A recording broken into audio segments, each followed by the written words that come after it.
Too many times throughout my ministry, as I have been conducting funerals, I've walked into the midst of incredible tension in families. I've seen it that funeral directors have had to make separate visiting times for different family members. I've seen it where people have almost come to physical blows. And oftentimes, these issues surround things of money. Who's going to get what after the person who is deceased has been buried and laid to rest? I even saw this happen in my own family in 1999 when my grandmother died. The family, most of us, were all ready just to clean up the house, throw away the things that needed to be thrown away, and get rid of the rest of the stuff. But there was one family member who lawyered up, who wanted what he wanted. So we had to itemize every single item in the house, right down to the toilet paper on the toilet roll. That's how bad it was. It's funny, but it's sad. And who wants to deal with that kind of stuff in the midst of the emotions that come from loss? But I think this is exactly the type of thing that Jesus was getting at in our gospel lesson when he said, take care. Be on your guard against all kinds of greed, for one's life does not consist in the abundance of possessions. Now, money in itself is not a bad thing. That's not what this is about. Money is another one of those gifts and those blessings that God gives us in life in order to provide and take care of ourselves and our families. We know that a lot of good things can be done with money. A lot of good things can come from money. Sometimes we see our politicians fighting over how money should be spent. And we question the way they fight, but in essence, it's a question of how can they take those public funds and use them for public good. We see in our own families how money can provide education and all sorts of things that are so needed to be successful and healthy in this life, in this world. Charitable contributions, of which Americans are some of the most generous, are so vital and important in making the world a better place. And here at St. Paul's, we talk on occasion how when we offer of the blessings, the treasures that God gives to us, God turns around and uses them for our well-being and our benefit. So money in itself is not the problem. But the question for us is what's the attitude in our heart? How do we see it? What do we do with it? And it's interesting to note that out of all the topics that Jesus talks about in the Bible, money is the topic that he touches on the most. Why? Because Jesus knows and Jesus recognizes what a temptation and struggle it can be to deal with the possessions and the treasures that God gives to us in the best and the most healthy way. It's been going on forever. Thousands and thousands of years ago, King Solomon, in our Old Testament lesson from Ecclesiastes, was lamenting how people toil and labor for so many things in their life, and it's just vanity. What does it add up to? What good does it do? And Jesus ultimately in the gospel lesson, as he tells the story of a rich man storing up all the stuff for himself, is asking the question, what's most important in your life?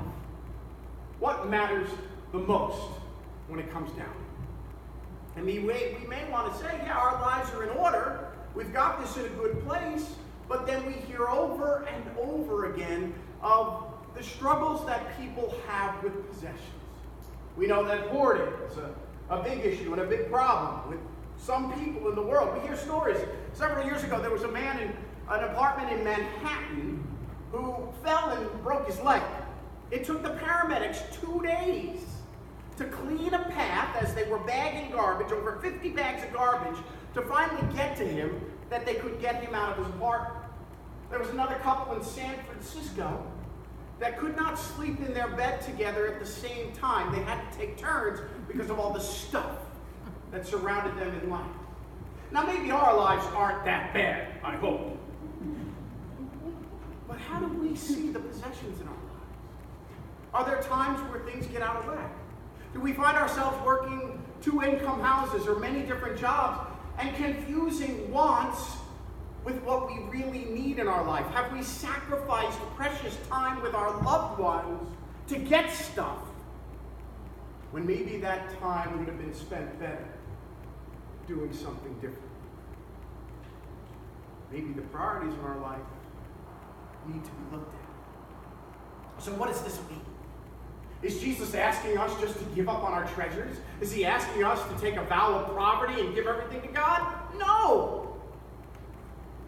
What the call is from the gospel lesson, what Jesus is asking is what's most important. How do you see the priorities of your life? And he references at the end of the gospel lesson being rich toward God. And what does rich toward God mean? It means possessing love, and grace, and forgiveness, and community, and those blessings that can't be measured in worth or in possessions. What being rich towards God means is understanding that you are the most important thing to the God who created you. So precious and so much of a treasure were you that your God was willing to die for you, to give you what you need in life.